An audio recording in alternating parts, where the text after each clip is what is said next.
Objection is heard. Chair recognizes the senator from Louisiana. Mr. President, look, I get it. You know, this is why we're in a shutdown.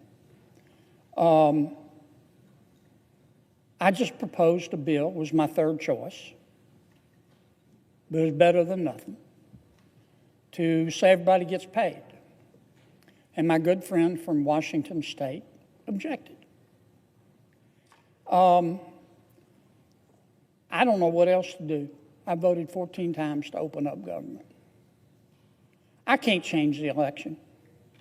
President Trump was duly elected President of the United States. He was, in a free election. And the American people spoke. And some of my colleagues are upset about that. Tonight on the Senate floor, tensions flared as Senator Patty Murray moved to block the Shutdown Fairness Act, a bill backed by Senator John Kennedy. What was expected to be a routine procedural move quickly turned into a political flashpoint, highlighting deep divisions over government funding and shutdown strategy. Supporters of the bill argue it was designed to protect fairness during a potential shutdown, while opponents say it would shift leverage in ongoing budget negotiations. But when the moment came, Murray stood her ground, preventing the measure from advancing and setting off sharp reactions from Kennedy and his allies. So what exactly is in the Shutdown Fairness Act? Why did Murray block it? And what does this mean for the broader funding battle in Washington? We break down the clash, the strategy behind it, and what happens next in this high-stakes Senate showdown. Stay with us. Have your say in the comments section. Don't forget to like and subscribe. Don't. You either think that we're more important and smarter and more virtuous than the American people, or you don't. And I think we ought to be treated the same. Now, having said that, I said I agreed with what Senator Paul said. I'm just worried his name on the bill is going to get knocked out of the park. So I'm going to put it in my name. Let's do what, it's not Senator Paul's bill, it's Senator Ron Johnson's bill. And what Ron John's, we call him Ron John, I'm sorry, Senator Ron Johnson from the wonderful state of Wisconsin. What Senator Johnson has proposed, that I've voted for repeatedly, says, look, if you're deemed an essential employee right now, you're working, but you're not being paid. Senator Johnson's bill says, we're going to pay you. I voted for that. It also says if you're furloughed, if you're deemed to be non-essential, then you're not working, but you will get paid once we come out of this shutdown. Does that make sense? That's what Senator Ron Johnson has proposed. And as I told my good friend Senator Paul, I agree with him. Senator Paul's name is on that bill. It's going to be vetoed 6 ways to Sunday. I'm going to try to put my name on the bill. Maybe it'll get passed, maybe it won't, but I think I have a better chance than Senator Paul. That's just my personal opinion. It's not meant to be personal. So, for that reason, Mr. President, I'll try the third way. It's not my preferred way, but we got to get out of this mess. I ask unanimous consent that the Senate proceed to the immediate consideration of calendar number 191 S302, which, as I've indicated, Mr. President, I think we've got a chance to pass the House with it, and I really don't think President Trump will veto it if I explain to him it's Senator Ron Johnson's bill.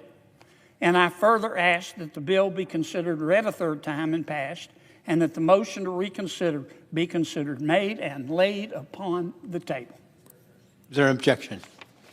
Mr. President. Chair recognizes the senator from Washington. Thank you, Mr. President. Reserving the right to object, let me just say this. We should make sure that every federal worker gets the paycheck that they are owed. And the right way to do that is for Republicans to finally join us and get serious about passing a bipartisan CR so we do reopen the government and prevent health care costs from exploding. Instead, the bill that the senator from Louisiana is asking for unanimous consent for actually lets Donald Trump and Russ Vought decide who they want to pay during a shutdown, and that will allow them to stiff everyone else. President Trump has said he will only pay the people he wants to. He literally said, and I quote, "We're going to take care of our people. There are some people who really don't deserve to be taken care of, and we'll take care of them in a different way, unquote. This bill would actually let Trump do exactly that. Mr. President, we should make sure all of our workers get paid, not just the workers Trump likes. So the best way to do that is for, of course, Republicans to sit down with us as Democrats, work out a solution to reopen the government. If instead you do as the senator from Louisiana suggests here, then at a minimum, it should cover all employees. And that proposal is out on the table with Senator Van Hollen and Senator Peters. Thank you, Mr. President. For that reason, I object. Objection is heard. Chair recognizes the senator from Louisiana. Mr. President, look, I get it. You know, this is why we're in a shutdown. I just proposed a bill, it was my third choice, but it's better than nothing, to say everybody gets paid. And my good friend from Washington State objected. I don't know what else to do. I voted 14 times to open up government. I can't change the election. President Trump was duly elected President of the United States. He was, in a free election. And the American people spoke. And some of my colleagues are upset about that. In fact, they hate the president so much, they've shut down government. They hate him so much that if President Trump came out in favor of breathing to live, they would hold their breath. It's not rational. And I just don't know what else to do. All I can tell my Democratic friends is, look, reasonable people disagree, and I get it. But you're just being too emotional.